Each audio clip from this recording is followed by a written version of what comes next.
रमोला की सास लक्ष्मी सिर्फ नाम की लक्ष्मी थी, महाकंजूस, इतनी कि कोई बनिया भी शर्मा जाए। वो खाने पीने की हर चीज अपनी अलमारी में रखकर ताला मार देती थी।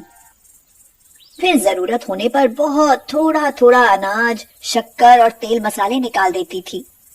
उसके परिवार में उन पति पत्नी के अलावा 2 बेटे राम, श्याम, बड़ी बहू रमोला और पोता गोलू थे। महाकंजूस लक्ष्मी लालची भी बहुत थी। सुबह से शाम सबको बचत करना सिखाती और हमेशा अड़ोस पड़ोस से चीजें उधार मांगकर बहू से खाना बनवाती।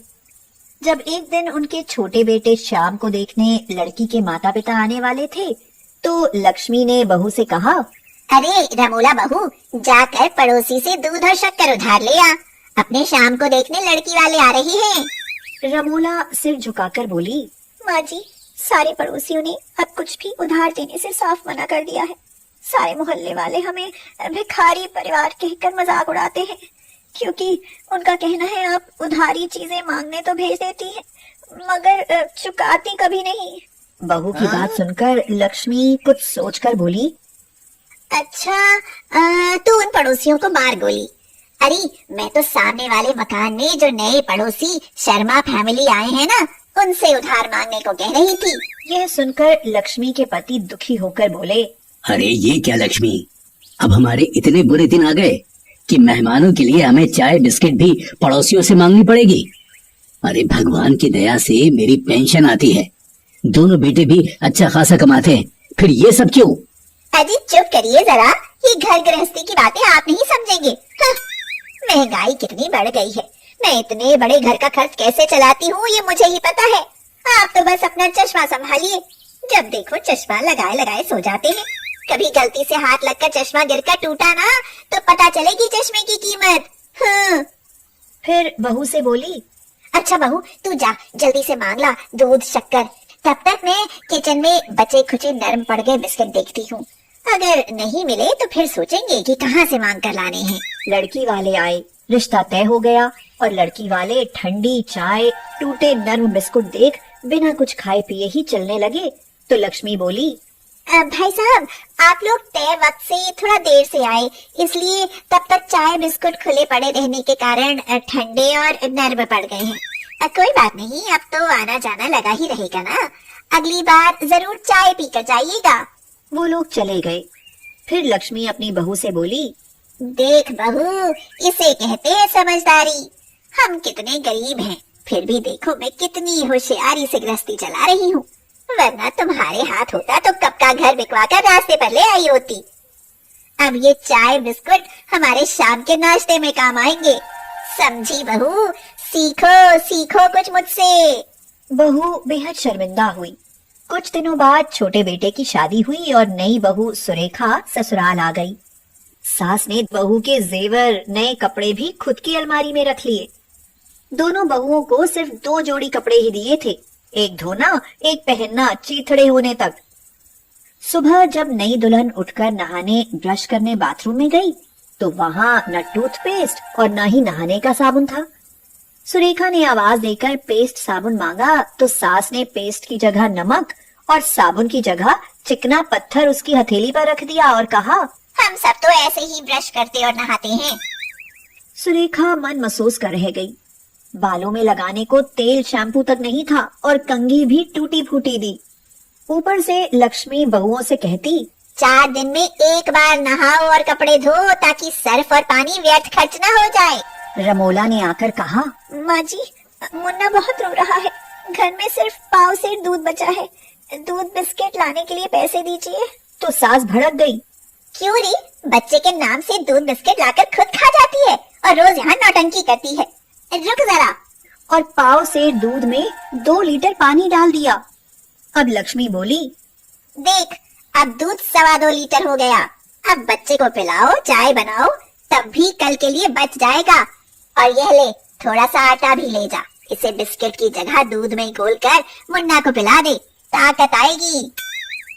लक्ष्मी सब्जी तरकारी भी खुद ही लेकर आती। जो सड़ी गली सब्जी फेंकने वाली होती, वह मांगकर मुफ्त में ले आती। एक दिन किसी परिचित के घर बेटे की शादी का न्योता मिला, तो लक्ष्मी सारे परिवार समेत भर पेट खाकर एक सादे लिफाफे पर बिना नाम लिखे उसमें नोट की जगह कटे हुए कागज पैक करके लिफाफा दे आई। बच्चों से बोली, अब हजारों लिफाफे उनको गिफ्ट में मिले होंगे, उन्हें क्या पता चलेगा ये किसने दिया। रमोला तो गरीब घर से थी, इसलिए सास की ज्यादती 5 साल से बर्दाश्त कर रही थी। लेकिन सुरेखा अमीर बाप की इकलौती संतान थी, उसे यह सब मंजूर नहीं था। लेकिन लक्ष्मी के आगे उनके पति और बेटे सब गूंगे थे। रोज इसी तरह खराब सब्जी खाकर लक्ष्मी और उसका पूरा परिवार बीमार पड़ गए, लेकिन फिर भी लक्ष्मी की आदत ज्यों की त्यों रही। अड़ोस पड़ोस की औरतें भी दोनों बहुओं से कहती थीं, हे राम, ऐसा जुल्म बर्दाश्त करना भी जुर्म है।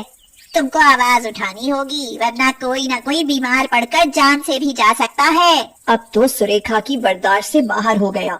शाम को पति के घर आते ही सुरेखा भड़क कर चिल्लाई, सुनो जी, मेरे माँ बाप ने तुमसे मेरी शादी यहाँ भिखारियों की तरह जिंदगी गुजारने के लिए नहीं की है। इससे तो हमारे घर के नौकर भी ज्यादा अच्छी तरह रहते हैं। तुमने अगर 2 दिन में अपनी माँ को नहीं समझाया तो देख लेना, मैं मायके चली जाऊंगी, फिर रहना अपनी माँ के पल्लू से बंधे हुए, कंजूसी करते हुए। हाँ। लेकिन राम श्याम तो मिट्टी के माधव थे। सुरेखा के बोलने का कोई फायदा नहीं हुआ। और फिर एक दिन दोपहर का समय था और घर में सिर्फ सास, बहुएं और पोता थे। बेटे ऑफिस और ससुर जी बैंक गए थे। दरवाजे पर दस्तक हुई। उन्हें लगा बैंक से ससुर लौट आए हैं। सुरेखा ने दरवाजा खोला तो डरकर पीछे हट गई, क्योंकि दरवाजे पर 2 नकाबपोश आदमी खड़े थे और उनके हाथ में पिस्तौल थे। नकाबपोशों ने पिस्तौल वहां मौजूद सास बहुओं पर तान दिए और लक्ष्मी के सिर पर पिस्तौल लगाकर एक नकाबपोश बोला, ए बढ़िया, चुपचाप अलमारी की चाबी हमारे हवाले कर दे। इस पर लक्ष्मी गिड़गिड़ा कर बोली, लगता है आप लोगों को गलत खबर मिली है। हम लोग तो बहुत गरीब हैं, हमारे पास तो खाने को भी नहीं है, इसलिए हम लोगों से उधार मांगकर जैसे तैसे 2 वक्त की चटनी रोटी खा लेते हैं। यकीन ना हो तो हमारे सभी पड़ोसियों से पूछ लो। लक्ष्मी की बात सुनकर वह नकाबपोश अपने दूसरे साथी से बोला, चल यार, ये लोग तो कंगाल हैं, इसलिए इन चारों को बेहोश करके बोरे में डालकर साथ ले चलते हैं और अपने अड्डे पर जाकर इन चारों के हाथ पैर तोड़कर इनसे भीख मंगवाएंगे। तो दूसरा नकाबपोश बोला, हाँ यार, आइडिया तो एकदम सही है। वैसे भी इस बुढ़िया की शक्ल और हाव भाव देखकर लगता भी है कि ये खानदानी भिखारी है। इसे हम भिखारियों का लीडर बनाएंगे। चलो इनकी गर्दन पर वार करके जल्दी बेहोश करो इन सबको, फिर बोरे में भरते हैं फटाफट। जैसे ही नकाबपोश लक्ष्मी पर वार करने आगे बढ़ा तो लक्ष्मी उसके पैरों पर गिर पड़ी और रोती हुई बोली, भगवान के लिए हमें छोड़ दो। मैं सच बताती हूँ, मेरे पास बहुत सोना और नकदी है, पर लालच की वजह से मैं उसे खर्च नहीं करना चाहती थी, क्योंकि खर्च करने से धन कम होता है। नकाबपोश बोला, अरे धन कम होने की फिक्र मत कर बढ़िया, हम तो तुझको ही दुनिया से कम कर रहे हैं। लक्ष्मी बोली, नहीं नहीं, तुम ऐसा करो, संभाल ले जाओ, लेकिन मेरे हाथ पैर मत तोड़ना। मैं अब कभी भी किसी से झूठ बोलकर कुछ नहीं मांगूंगी। घर में जो होगा वही सबको खिलाऊंगी, पर मुझे, मेरी बहुओं और पोते को मत मारो, इन सब का कोई कसूर नहीं है। नकाबपोशों ने लक्ष्मी से उसकी अलमारी की चाबी लेते हुए कहा, चलो ठीक है, तुम इतना गिड़गिड़ा रही हो तो तुमको सबको छोड़ देते हैं, लेकिन दोबारा झूठ बोलकर सबसे उधार मांगकर खाया तो सचमुच के भिखारिन बना देंगे, समझी। और वो दोनों लोग लक्ष्मी की सारी लक्ष्मी अपने साथ लाए बैग में भरकर ले गए। उस दिन के बाद से लक्ष्मी सुधर तो गई, लेकिन सारी दौलत लूट जाने के सदमे की वजह से बहुत बीमार पड़ गई। इसलिए लक्ष्मी की हालत घर वालों से देखी नहीं गई और उसके पति ने उसे सच्चाई बता दी और कहा, अरे ये सारा प्लान हम सब ने मिलकर बनाया था और वो दोनों नकाबपोश लुटेरे ये अपने ही बेटे राम और श्याम थे। सारी दौलत घर में ही मौजूद है। यह सुनकर लक्ष्मी की जान में जान आई, लेकिन अब वह अपनी गलती मान चुकी थी कि लालच बुरी बला है। उसके बाद उनका पूरा परिवार मिलजुल कर खुशी खुशी रहने लगा। महाकंजूस सास की कंजूसी भी खत्म हुई।